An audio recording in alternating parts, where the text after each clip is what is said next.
सभी छोटे बड़े श्रोताओं को सुनीता भटनागर का प्यार भरा नमस्कार। ऑडियो स्टोरीज के हमारे चैनल कहानी जगत में आप सभी का स्वागत है। हिंदी कहानियों की श्रृंखला में आइए आज सुनते हैं जिंदर जी द्वारा रचित एवं सुभाष नीरव जी द्वारा हिंदी में अनुवादित कहानी कत्ल। उस रात मैं अपने कमरे में अकेला था। बापू का अस्तित्व मेरे लिए होने ना होने जैसा था। वैसे भी बापू को कोई सुधि न थी। बाजू या टांग जिस भी तरफ उठाकर रख दी वहीं के वहीं टिकी रहती, निर्जीव। दोपहर को तो बार बार ऐसा लगता था कि वह आज की शाम बमुश्किल निकालेगा। वह कठिन कठिन लंबी सांसें ले रहा था। उसका पेट जरूरत से अधिक फूल जाता था। गले से घर्र घर्र की आवाज आती तो माँ सिरहाने की ओर पड़े मेज पर रखी लुटिया में से जल चम्मच भर भर कर उसके मुख में डालना शुरू कर देती। काफी देर तक पानी मुंह में ही बना रहता। जब वह आह भरने जैसी सांस लेता तो पानी गले से नीचे उतरता था। माँ से अधिक समय तक बैठा नहीं जाता था। वह चक्कर मारती, उसके चेहरे को निहारती, पायजामा देखती और विचारों में खोई खोई वाहे गुरु करते हुए कमरे से बाहर हो जाती। फिर वह बेचैन हो उठती, शायद इस कारण कि बापू का अंत समीप था। अब फर्क पड़ने की आशा धुंध में खोई हुई वस्तु की तरह थी तथा डॉक्टर जगदीश ने जवाब देने की मुद्रा में कह दिया था कि बुजुर्ग की सेवा में ही तुम सबका भला है। फिर माँ ने बापू के कमरे की अगरबत्ती बुझने नहीं दी थी तथा स्टीरियो पर भोर से लेकर गहन रात तक रहरास का पाठ चलता रहता। इन क्षणों के दौरान माँ की आंखें बंद होती। वह चुपचाप चलती फिरती तथा बापू को कंधे से पकड़कर झकझोरती हुई कहती, तुम आवाज के पीछे पीछे पाठ करते रहो, शायद अगले जन्म में तुम्हारा भला हो जाए। माँ का बार बार यह दोहराना मुझे बहुत बार हंसा दिया करता। इन क्षणों में मुझे अपने आप पर नियंत्रण रखना बड़ा कठिन लगता था और मैं अपना सिर टखनों तक झुका लेता। कदाचित माँ कह ना दे कि तुम्हारा बापू मौत से जूझ रहा है और तुम्हें हंसी सूझ रही है। वैसे माँ का ऐसा करना मुझे अजीब लगता था, आश्चर्यजनक। अब भी अजीब लग रहा था। अब ही क्यों, जब से मैंने होश संभाला है तब से ही अजीब लगता आ रहा है। फिर कॉलेज में जाते हुए इन सब बातों के कुछ दूसरे ही अर्थ समझ में आए थे। बापू मनमौजी था, जो उसके मन में आता वही करता, फिर चाहे लाभ हो या हानि, इससे उसका कोई सरोकार न था। उसने अपना हट तब तक निभाया जब तक कि उसकी चलती रही। चली ही क्यों तब तक जब तक कि उसे अपनी सुध बुध रही। अंतिम समय से 3 दिन पहले तक पेशाब करने के लिए मैं उठा तो बापू का दायां बाजू खाट से नीचे लटक रहा था। मैंने आगे बढ़कर बाजू को उठाया और उसे फिर से खाट पर कर दिया। तभी मेरा ध्यान बापू के चेहरे की ओर दाएं बाएं चला गया। उसके नेत्र बंद थे तथा कोरें गीली थी।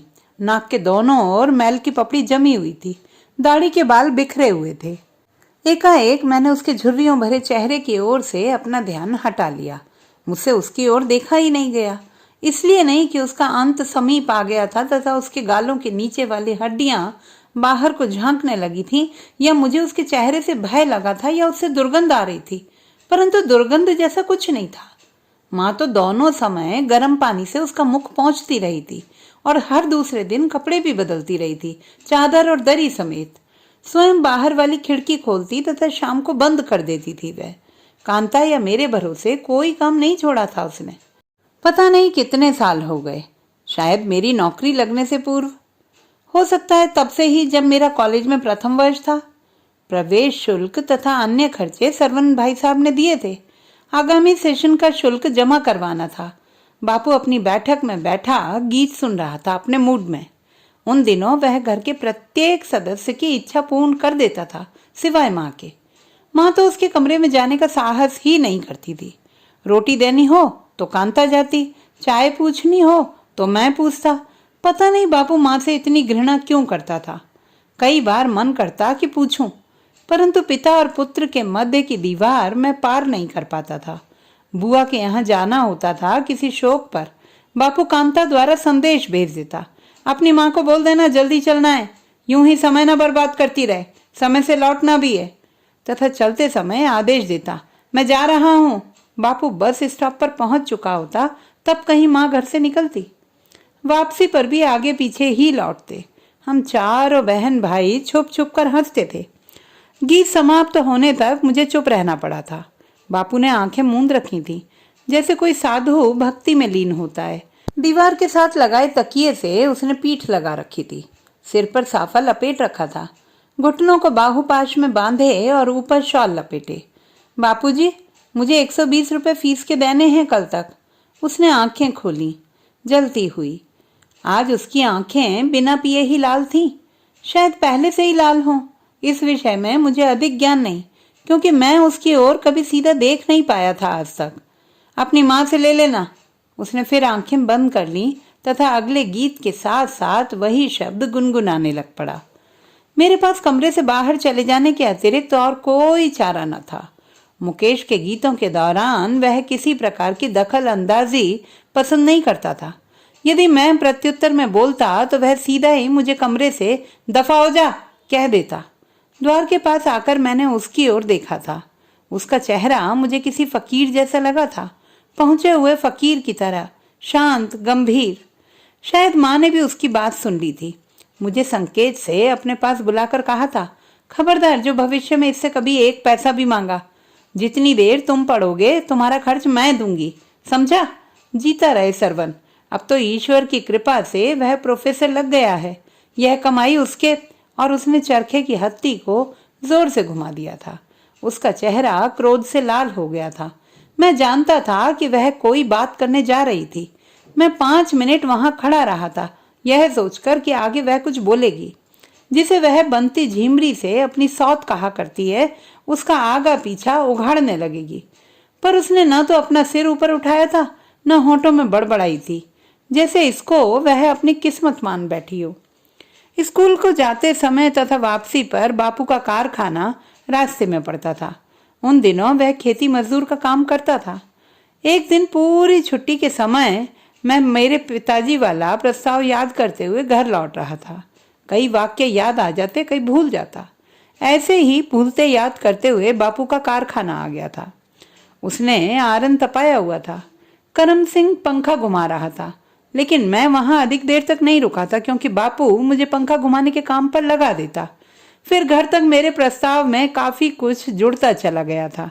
मेरे बापूजी बहुत श्रम करते हैं। वह सवेरे सवेरे आरन तपा देते हैं, घर अंधेरा होने पर ही लौटते हैं, रोटी घर से जाती है, चाय पानी वहीं चलता रहता है। ऐसी कई पंक्तियां और जुड़ गई थी। मेरा प्रस्ताव नया था, बाकी लड़कों से भिन्न। मुझे प्रसन्नता हुई थी। मुझे बापू पर गर्व था, उसके श्रमिक होने का। मुख्य द्वार के पास आया तो माँ कुछ बड़बड़ा रही थी। मौसी करतारों से समझा रही थी। ले, अरे तुझे क्या चिंता है? इकलौती बेटी कांता, वह तो चावलों से ही ब्याही जाएगी। राजी रहे उसकी माँ में।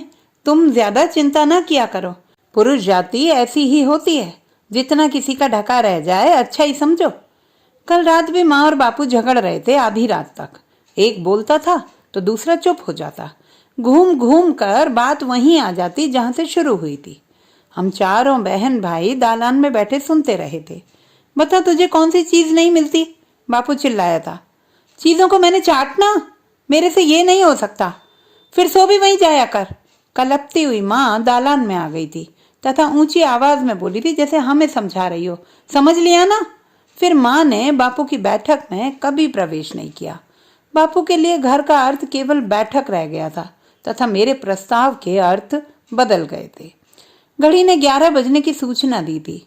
मेरी नजरें बार बार कमरे में पड़ी वस्तुओं का निरीक्षण कर रही थी। जितनी इस कमरे में सफाई थी, शायद शेष घर में ना हो। प्रत्येक वस्तु सलीके से टिकी तथा संवरी हुई। बापू को सफाई पसंद थी। यह बैठक उसने अपने लिए बनाई थी, जिसमें दीवान पड़ा था, सोफेनुमा 5 कुर्सियां थीं, एक कोने में लकड़ी की छोटी सी कार्निस पर स्टीरियो पड़ा था तथा नीचे कैसेट। कमरे के बाहर मैट थी। किसी को भी अंदर जूते लेकर आना सख्त मना था। एक बार उनका लंगोटिया यार मोहना अपने जूतों समेत भीतर आ घुसा था। शायद वह अपने जूते ही बापू को दिखाना चाहता था। बापू कुछ नहीं बोला, बस छड़ी उठाई और एक एक करके जूते दरवाजे से बाहर फेंक आया। लौटकर बोला, ले भाई मोहन सिंह, यदि बच गए तो तेरे, कोई ले गया तो समझ लेना कि उसकी लॉटरी निकल गई। यह बात सारे गांव में फैल गई थी और बापू के दूसरे किस्सों में एक यह भी शामिल हो गई थी। दुपट्टा समेटे माँ अंदर आई तथा बुझी अगरबत्ती को देखकर मेरी तरफ देखा, ऐसे मानो कह रही हो, बेटा दूसरी अगरबत्ती लगाने में कौन से पैसे लगते हैं। उसने एक और अगरबत्ती लगाई और आधी रजाई खींचकर घुटनों तक ओढ़ ली। मैंने माँ की ओर देखा। वह सीधे बापू की ओर देख रही थी। उसकी आंखों में नमी थी। वह रोना चाहती थी पर मेरे सामने रो नहीं सकती थी, इस कारण कि यदि वह रो पड़ी तो मैं तत्काल कह दूंगा, माँ तुम किस लिए रोती हो? उसके लिए जिसने कभी तुम्हें पैर की जूती नहीं समझा। कांता चाहती थी कि वह रोए दहाड़ मारकर, इससे उसके भीतर बंधी गांठ की परतें खुलनी शुरू हो जाएंगी, या वह इतना जोर से हंसे कि सारा गांव देखे। इससे भी उसका बोझ हल्का हो सकता था, लेकिन वह कुछ नहीं कर सकती थी। यह बात बार बार मुझे कचोट रही थी। विजय, नींद नहीं आ रही है क्या? माँ ने मुझे चुप देखकर पूछा। फिर चाय बना लाऊं? तुम्हारा पीने को मन करता है? मेरा मन तुझसे अलग तो नहीं? मैं बना लाऊं? तू कहाँ माथा पच्ची करेगा? कांता भी सो गई थी, कल की नींदी थी। बेटा भी उसका चंचल है। वह खड़ी हो गई, जाते जाते दरवाजे के पास लौट आई। बापू की रजाई ठीक की तो उसे नाक के पास जमी पपड़ी दिखाई दे गई। पास पड़ी कतरन से उसने धीरे धीरे पपड़ी साफ की और दाढ़ी के बिखरे बालों को ठीक करने लगी। माँ, मैं चाय बनाकर लाता हूँ। मैंने उसे अपने उठने का आभास नहीं होने दिया था। चाय में उबाल आने तक न जाने क्या क्या सोचता रहा था। इसी बीच मुझे एक बात खटकती रही थी कि अब जबकि बापू के जीवन का कोई भरोसा नहीं रहा, फिर भी माँ ने सरवन भाई साहब को पत्र नहीं लिखा था, न ही किसी अन्य के हाथ संदेश भेजा था। मैं उससे पूछता पूछता रह गया था। इस समय उन दोनों को यहाँ होना चाहिए था। सरवन भाई साहब राजकीय कॉलेज में प्रवक्ता थे तथा कुलदीप भाई साहब पंजाब रोडवेज में ऑडिटर। दोनों पहुंचने वाले थे। सरवन भाई साहब के पास अपनी गाड़ी भी थी और वह बापू को नगर के किसी भी अस्पताल में दिखा सकते थे। फिर कोई सलाह भी करनी होती है। तीनों इकट्ठे होते तो किसी एक पर बोझ ना पड़ता तथा पीठ पीछे कोई किसी को कहने वाला ना रहता। प्रत्येक अपना कर्तव्य पूरा करता। गांव वाले गर्व करते, माँ को चिंता ना होती। कांता वक्त से अपने घर जाने वाली बनती।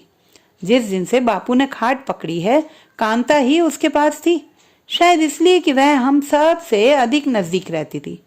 माँ ने पास पड़ोस के किसी लड़के के हाथ संदेश भेजकर उसे बुलवा लिया था। मेरा आगमन तो कारणवश ही हुआ था। मेरी बच्ची को मक्की की रोटी बड़ी पसंद थी। मक्की की मेथी वाली रोटी और अच्छी मक्की तो गांव में ही मिल सकती थी। फिर जैसा जब भी मिलता गांव आने का आग्रह करता रहता। शनिवार इतवार का अवकाश था। इतवार शाम तक मैंने बोरा लेकर लौट आना था। अगर मैं ना आता तो मुझे बापू की बीमारी का क्या पता चलता। कल शाम ही माँ को दिखाई देने लगा था कि बापू का अंत सिर पर खड़ा है। उसने मुझे समझाने के अंदाज में कहा था, किसी को बुलाने की आवश्यकता नहीं है। यह चाहे जैसा भी था, किसी की मृत्यु पर पीछे नहीं हटा। अगर किसी मृतक को स्नान कराने का साहस किसी में नहीं होता तो यह आगे हो जाता। तुझे पता है अपने गांव वाले दूनी पंडित का, वही जो खेत मजदूरी करता था, लंगड़ा दूनी, वह अपनी कोठड़ी में ही मर गया था। 2 दिन बाद पता चला। भय के मारे कोई पास नहीं जा रहा था। इस शेर के बच्चे ने दरवाजे को धक्का मारकर कब्जों समेत उखेड़ दिया। अंदर से दुर्गंध का भपका उठा। बाहर तो भीड़ लग गई थी, लेकिन कोई भड़वा आगे नहीं बढ़ा। यह अंदर से बाहर आया और पड़ोसियों से बोला, तुम ईंधन गिरवाओ, बाकी मैं जानू मेरा काम। यदि कोई अर्थी को हाथ लगाने से डरता है तो मैं अकेला उठाकर ले जाऊंगा। मैं बापू की प्रशंसा सहन न कर सका। मैंने तो सदा ही यह चाहा कि मेरे सामने बापू की कोई निंदा करे, उसकी दुर्बलताओं की कहानियां सुनाए, वह भी बढ़ा चढ़ाकर। परसों जब मैं अड्डे पर उतरा तो लंबरदार का प्यारा मिल गया था। उसने पूछा, ताऊ का क्या हालचाल है? मैं तो खुद 8 महीने बाद गांव लौटा हूं, यह गांव वालों को पता होगा। मैं खींच उठा था। लो, बाप तुम्हारा है, कहता है गांव वालों को पता होगा। उसने व्यंग में कहा तो मैंने अपनी चाल की गति तेज कर दी। मैं जानता था कि प्यारे के बापू मोहने के साथ बापू का खाना पीना रहा है और ये बापू की स्तुति के बिना और कुछ नहीं कहेंगे।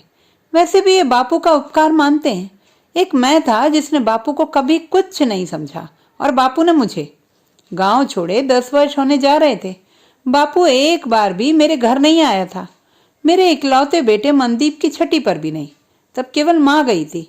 मैं डिब्बा लेकर स्वयं आया था, अखंड पाठ का कार्ड लेकर। बापू बैठक में बैठा था। मैं माँ को कार्ड पर छपे अक्षर ऊंची आवाज में पढ़कर सुनाने लगा ताकि बापू भी सुन ले। सरदार मलकियत सिंह की ओर से अपने पोते की अगले शब्द सुनने से पहले ही उसने स्टीरियो की आवाज ऊंची कर दी थी। मैं सब कुछ समझ गया था। मैं ना तो अखंड पाठ करवाने के पक्ष में था और ना कार्ड पर बापू का नाम लिखवाने के। लेकिन नीलम ने मेरी एक ना मानी थी। वह बार बार कहती रही, बड़ों का नाम कार्ड पर जाना ही चाहिए, इससे बापूजी शायद मान जाएं। पर बापू भी अपने आदर्शों का पक्का था। माँ चाय बनाकर लाई थी और मैंने अपना मन बापू के पास जाने के लिए पक्का कर लिया था। लेकिन बापू ने खटाक से दरवाजा बंद कर लिया और मुख्य द्वार से बाहर निकल गया। मुझे पता था कि अब वह कारखाने पर जाएगा। ऐसे अवसरों पर उसकी अंतिम मंजिल उसका हवेली में बनाया हुआ कारखाना ही होता है, जहां कभी काम से उसे फुर्सत नहीं मिली थी। माँ के पास चुप के अतिरिक्त कोई चारा न था।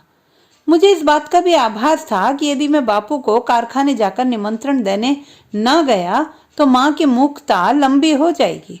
इस समय मुझे बापू से अधिक नीलम पर क्रोध आ रहा था। व्यर्थ में मुझे भेज दिया। साथ चलने को कहा तो बोली, आपको मेरी स्थिति का तो पता ही है, मैं सफर कैसे कर सकती हूँ। यहाँ आना मेरी मजबूरी बन गई थी और अब यही मेरी मजबूरी मुझे कारखाने तक ले गई। बापू एक बेड की टेक पर लगाने के लिए प्लाई नाप रहा था। मुझे देखकर बोला, तू कारट सेल्फ पर रख दे और अपनी औरत के पास लौट जा। बापू के रूखे स्वर ने मुझे कंपा दिया था। बापू के क्रोध में कोई फर्क नहीं आया था। कारखाने से घर तक का सफर मुझे कोसों दूर लगा था। पता नहीं क्यों जब कभी बापू क्रोध में बोलता था उस समय मुझे बैठक में बैठे हुए मोहने के बापू के कहे शब्द बार बार याद आते थे।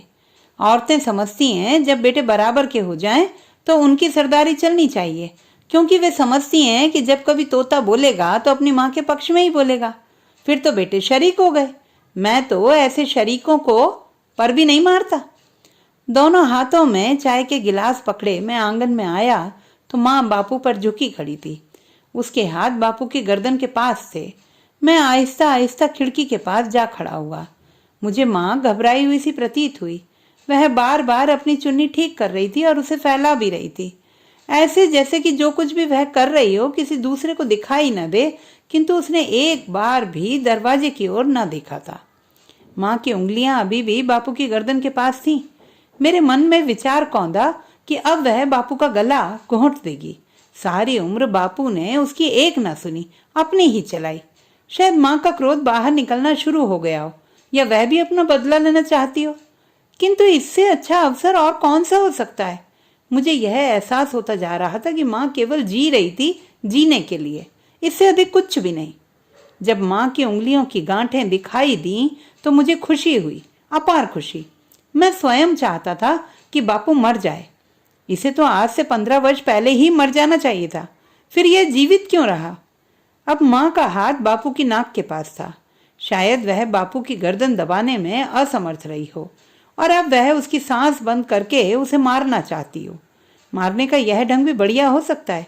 एक हाथ मुंह पे रख दो और एक से नथुने बंद कर दो, 5 मिनट में टैं बोल जाएगी। हाथों में पकड़े गिलास मैंने किनारे रख दिए। मेरे मन में आया कि इस काम में माँ की सहायता की जानी चाहिए। उसकी दुर्बल उंगलियों में अब पहले जितनी शक्ति नहीं रही थी। कांता दालान में सो रही थी अपने बेटे को लिए, फिर मेरे सिवाय उसकी सहायता कौन कर सकता था। पर दूसरे क्षण मन में आया कि मेरे जाने से कहीं वह अपनी योजना बदल ही ना दे। उसी क्षण माँ की देह कांपी, इस प्रकार जैसे किसी को ठंडे पानी में गोता लगवा कर बाहर ला खड़ा किया हो। मुझे लगा कि बापू पूरा हो चुका था। इसके बाद मुझे कोई होश नहीं रहा था, क्योंकि माँ की चीख, अरे लोगों मैं बर्बाद हो गई रे, मैं लुट गई, अरे मैं मारी गई, ने मेरा ध्यान अपनी ओर खींच लिया था। बापू की देह को जमीन पर उतार कर रखते समय मेरी आंखें उसकी गर्दन पर केंद्रित हो गई थी, लेकिन मुझे कुछ भी ऐसा वहां दिखाई न दिया जिससे मैं निर्णय कर सकता कि बापू अपनी मौत मरा था या कि माँ ने। तो दोस्तों, ये थी हमारी आज की कहानी। आपको कैसी लगी कमेंट बॉक्स में लिखना ना भूलें। चैनल को सब्सक्राइब करें, लाइक करें और मित्रों के साथ शेयर करें।